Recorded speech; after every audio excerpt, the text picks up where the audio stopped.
Okay, welcome Pat once again. Pat McArt, the former editor of the Derry Journal. Greetings Afternoon, from Jude. Donegal, sunny Yeah, Donegal. actually, it is sunny now. Hmm? It actually is sunny. Aye, well, it's sunny here too. It was pouring Yeah. this morning, but it's cleared up. Yeah, you would have needed a boat this morning rather than a car, but there you go. Anyway, you've been out touring around recently, so Yeah. you should be settling down now and concentrating on this.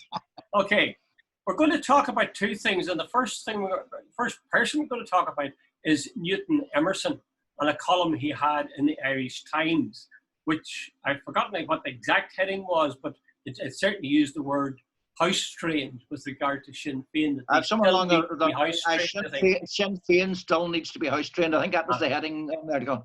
Yeah, and a lot of people took umbrage at that. What were your own feelings about it, Pat?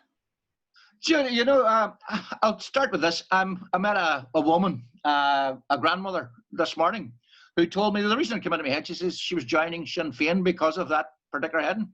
She says she's had enough of this sort of crocodiles, house trained, semi-house trained. She says the language is unbelievable.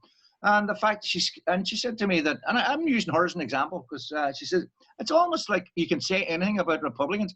And she said to me, "Was Pierce Doherty? Is Pierce Doherty does he need house training? Does Owen O'Brien need house training?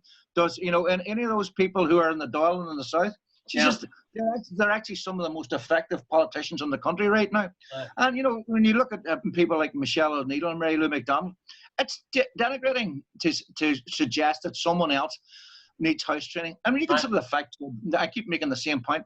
It's also insulting to the 535,000 or 525,000 people who voted for Sinn Féin in the South and the large numbers in the North who also voted. Are all those people morons? And there's this language of superiority that our tribe is better than your tribe, and that's sectarianism. And if a Republican said it about the DUP, if he said about the DUP need to be house trained, you can bet all the Dublin 4 liberal types and whatever, right on, folks, the whatever, would all be roaring and shouting, the Ruth Dudley Edwards and the all the Irish Times people. So I actually find it quite offensive.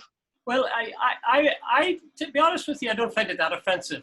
It's almost predictable because it was first used, as he acknowledged in his column, it was first used by David Trimble, and it really was offensive then. This notion, that these are uncivilized people you had to bring in. I found the content of his article actually in ways more interesting. First thing I would say about the article or the column was it was confused and bitty. It wasn't clear what he was saying. He was talking about this shared island commission that Colm Eastwood is setting up, and he was saying that was a jolly good thing, essentially. And that he presumed that Sinn Féin would be attending it. And he said it would give everybody an opportunity for everybody else to lean on them. So, I mean, he's clearly setting out a stall. Whether he's calling them, animals or not, he's certainly against them. And he says this shared island thing one of the first things it must address is an end to laundering paramilitary cash and lauding sectarian murder. What do you think he's getting at there? Jude, I haven't a clue. In fact, let's get this clear. I read the article twice and I'm still not sure what he was trying to say. So it's not a particularly good article. The first rule of journalism, that any article, that it should be clear what you're trying to say. So we'll just drop that one out of it.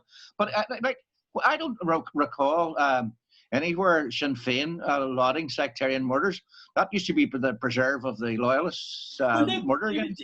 They would say, or I suspect that he would say, Bobby Story's funeral, Chucky Orla, somebody said. But Jude, I am not a Republican and I am not an IRA supporter. But let's get this clear. One man's terrorist is another man's freedom fighter. There are plenty of people who live in Northern Ireland who, when you had 50 years of unionist misrule and no Catholic in power, 50 years of discrimination, bigotry, sectarianism, there are people who are going to oppose that. Now, I'm not saying everything they did was justified, but there's a reason for it. So to turn around and sort of make that sort of comments ridiculous, Bobby Story was probably brought up in a place and a time where what happened to him made him the person he was. So, other people joined the RUC. But you see, I think he seems to me to be shoring up the SDLP commission that they are taking charge of, essentially, along with Fianna Fáil. And I Yeah, think just he's the trying one to shore that up so support the for them. Republicans are toxic. Yeah, Yeah. and not house trained. They'll have to be carefully watched by all the other parties and suppressed. And then he tosses in this thing about laundering paramilitary cash, which he doesn't even begin to explain. You know? Yeah. Jude, one thing me and you will disagree on. I do think the one point that Emerson and Colm East were right. I don't think Sinn Féin are the people to lead discussions in regard. Like, I don't think for a second that Sinn Féin approaching a loyalism to talk about a United Ireland is the way to go. I don't think they. I think automatically, I think the unions will turn away. You have a good point. I don't think, I agree with you, Pat. That's a good point, all right. But I'll tell you something. It's like somebody driving a car, right? So Sinn Féin, let's say Sinn Féin was at the wheel of the All-Ireland car, Irish Unity car, right? Yeah. And now they say, look, that's no good. We're not getting anywhere with that. Let SDLP take the controls. Yeah. That sounds fine, except on past form, Fianna Fáil and the SDLP at the wheel will never arrive at our destination. That's Jude, you've just reminded me of something. There's a guy called Judge Sean McBride. He was the judge in the district court judge in the Cavan. He's from Donegal. And last week he actually resigned from Fianna Fáil. And he wrote a very good article. It appeared in one of the local papers here in Donegal. He said he and his family have been members of Fianna Fáil for many, many years.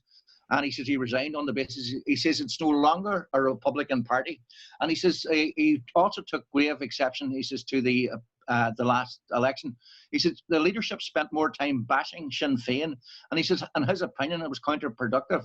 That actually drove a lot of people into the arms of Sinn Féin, people who had never voted before because they are so pissed off and whatever else term you want to use about the traditional conservative right of centre parties in the Republic. But he said, as well as that, he believed that Fianna Fáil should have joined with Sinn Féin and other left parties to form a left of centre government, because that's what the people of Ireland voted for. To go back to this article, I think actually that this article is not focusing on a united Ireland. In fact, it's trying to replace the planning for a united Ireland with an increase of cross-border cooperation. And that's why I say I don't think that either Fianna Fáil or the SDLP will want a united Ireland or take us to a united Ireland.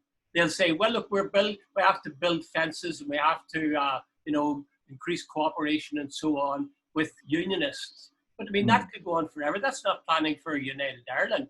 What you're supposed to be doing, as I would see it, is to set out what's your vision of what a united Ireland would look like. Now, the way the shared island thing is talked about, certainly in Emerson's column, it really doesn't deal with that at all. No, I think you're right. A lot of this stuff is it's taking people down sort of dead ends. You know, it's all about get the if you regard United Ireland project as a motorway, all these things are designed to take you off the byroads. That's right. Absolutely, I couldn't agree more. I come back to Emerson again, though. This thing about them need to be house trained, and he also tosses in this thing about shadowy figures. I mean, that has been disproved. Tommy Gorman said, they're not a bit shadowy. They're guys who are advisors to Sinn Féin or parties of the Sinn Féin movement, and they're all around Leinster House every day of the week. Yet this man's allowed to put this into his column, and nobody will challenge it. I know that the former BBC security guy, Barney Rowan. Barney Rowan. Like Barney Rowan, I read an article, and Barney Rowan is well respected. This guy's no fool, and he's not a big shitter and like that. I read an article, he said this is absolute rubbish that they're shadowy figures. He says they are seen day and daily. He says every party has them, but because it's Sinn Féin, they can throw out this, shadowy figures in the background and so on. Look, Jude, I was involved in a couple of elections in the Republic. I know quite a few parties have very serious people in the background, people who are not elected, who have serious power, and who like the DUP. If you read Sam McBride's book, Burn, the Spads there had more influence than the ministers, and it's a matter of record. Nobody's contradicted it. Yeah. But when it's Sinn Féin, it's a different thing. Yeah. Now, this whole thing. Now, my argument all the time is the hypocrisy really gets to me. You can, if you attack the DUP the same way you attack Sinn Féin, grand, I'm happy. I'll live with that. But it's this sort of ridiculous, sort of one-sidedness that seems to permeate the media, north and south. Yeah, absolutely. Okay, just before we leave it, you're a former editor. Now, yeah. I was saying that in my experience of columns, I said this in a blog, that it wasn't the author of the column who wrote the headline. Was that the way you? Yeah. Yeah. So, in Yeah, fact, no, it's either the editor or the sub-editors or the sub-editor's desk. And then the journal, and 90% of the time, it was the editor. But, because we were obviously, but we had sub-editors as well. And they put, now the reporters sometimes put headings on their stories. And if you agreed with it, you let it go. And if you didn't, you changed it. But so I would presume it was the sub-editor's desk or the editor. Then we shouldn't be going after Emerson for this headline. Although I should add to that he actually uses the phrase house trained in the course of his article and says, they need to be though he does reference it back to David Trimble. Aye, but he's not responsible for the headline, so we should be fair to him in that respect. Yeah. I still think that Jude, what difference does that make? Well, a lot of people were saying the headline and the story still saying the same thing. Yeah, well, that's true, but I think we need to be clear that he didn't write that headline. No, fair enough. Okay. Okay, let's go on to the John Finucane story. John Finucane, as you know, is the first nationalist MP for North Belfast ever. And after a long period of Jerry Kelly he was slicing into the DUP, Nigel Dodds' vote, and getting closer and closer. Eventually, John Finucane took over, and Finucane, in the second attempt, won the seat.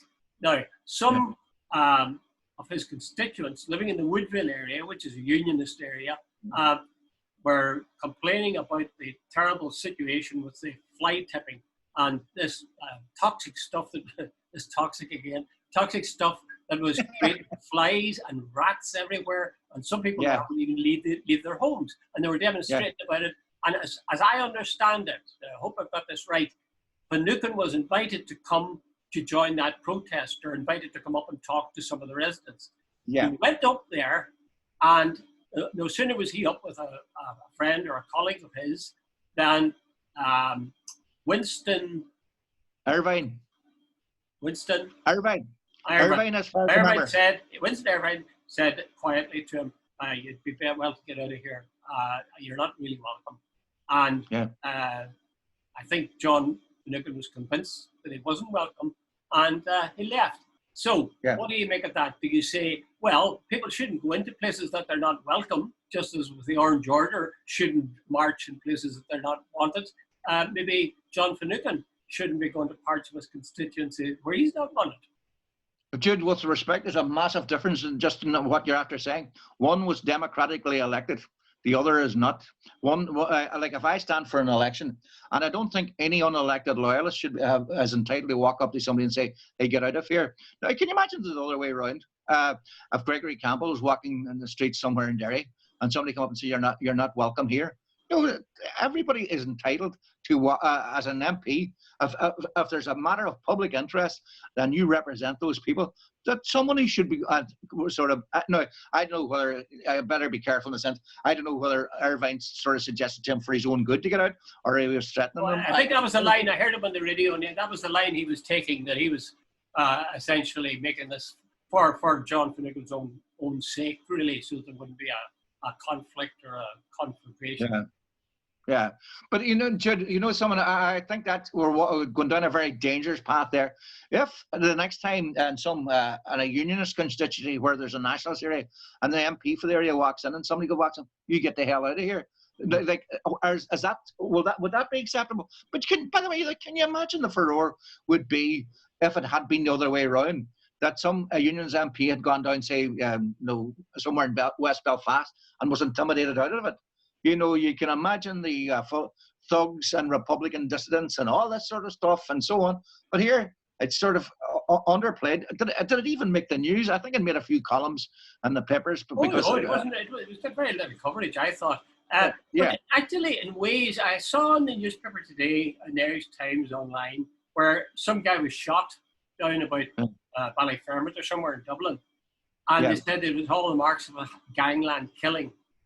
I would compare that in some ways to that situation with John Finucane, not in terms of killing, but where the state simply says, oh, we have this gangland culture of feuds between families, and we try to do the best we can, but they just go on doing it.